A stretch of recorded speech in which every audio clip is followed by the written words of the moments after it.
Hello, আসসালামু আলাইকুম viewers, সবাইকে স্বাগত জানাচ্ছি আমার ইউটিউব চ্যানেলে সাইফুলস ইনসাইট 360 ডিগ্রি। সো আজকে আমাদের কানাডাতে সেকেন্ড ডে। তো সেকেন্ড ডেতে আমরা ডিসাইড করলাম যে আমরা আজকে সিন নাম্বারটা কালেক্ট করব। তো সেজন্য আমরা সার্ভিস কানাডাতে যাচ্ছি। তো চলেন আমরা একসাথে কিভাবে সার্ভিস কানাডা থেকে সিন নাম্বারটা কালেক্ট করতে হয় সেই বিষয়ে আমরা আজকে দেখব। সো সিন নাম্বারটা আসলে কানাডাতে খুবই ইম্পর্টেন্ট একটা ব্যাপার।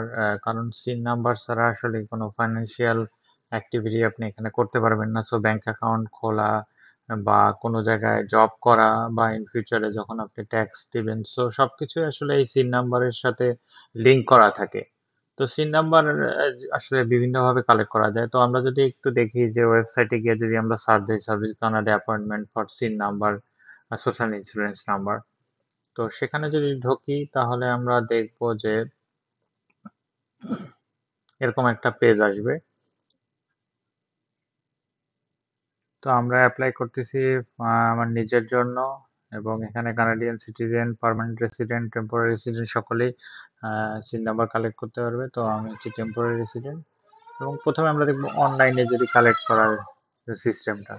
সো এখানে মেইনলি হচ্ছে আরসিসি দ্বারা ডকুমেন্ট যেটা আছে, ওয়ার্ক পারমিট বা স্টাডি পারমিট, সেই ডকুমেন্টটা লাগবে, প্লাস পাসপোর্টের কপি তো অবশ্যই লাগবে, এবং অ্যাড্রেস ভেরিফিকেশনের জন্য একটা ডকুমেন্ট লাগবে, যে কোনো ডকুমেন্ট, সেটা হতে পারে আপনার মোবাইল বিল কপি বা আপনার টেনেন্টের এগ্রিমেন্ট কপি, সেটা হলেই চলবে। সেকেন্ডারি ডকুমেন্ট যেটা বলছিলাম, পাসপোর্ট তো অবশ্যই সাথে লাগবে সেকেন্ডারি ডকুমেন্ট হিসাবে।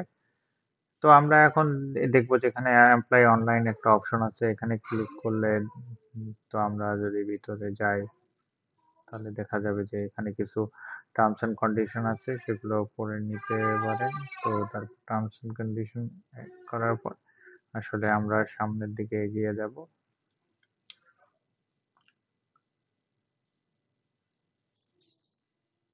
সো এখানে আপনাকে স্টেপ বাই স্টেপ যে ইনফরমেশন গুলো চাচ্ছে সেগুলো আসলে দিয়ে দিতে হবে।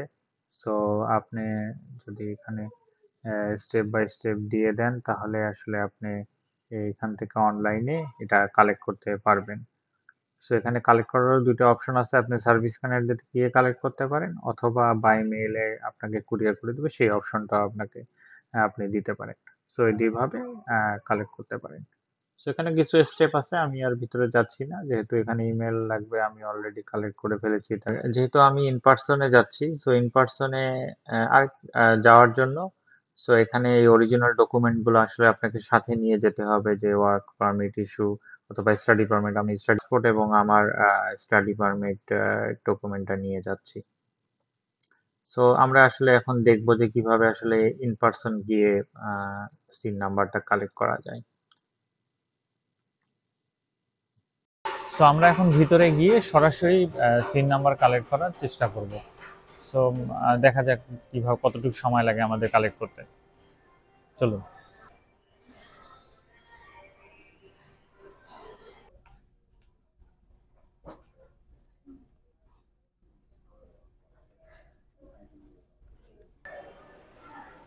তো আমরা এইমাত্র আমাদের সিনটা কালেক্ট করলাম। যেহেতু আমরা ফিজিক্যালি এটা কালেক্ট করেছি, সো এটা অলমোস্ট 4 ঘন্টার উপরে আমাদের সময় লাগলো। সো আমি বলবো যারা আসলে ফিজিক্যালি সিন নাম্বার কালেক্ট করতে চান তারা একটু সময় নিয়ে আসার জন্য, কারণ এটা অনেক সময় লাগতে পারে, কারণ এখানে বিভিন্ন ধরনের সার্ভিস দেওয়া হয়। আর আরেকটা অপশন আছে, যারা অনলাইনে কালেক্ট করতে চান তারা সরাসরি বাসা থেকেও কালেক্ট করতে পারেন, কিন্তু এর জন্য আসলে 5 থেকে 10 দিন সময় লাগতে পারে। সো এই ছিল আজকের ভিডিও আমাদের। আশা করি সবাই ভালো থাকবেন এবং আমার চ্যানেলটি সাবস্ক্রাইব করবেন। সবাইকে আসসালামু আলাইকুম।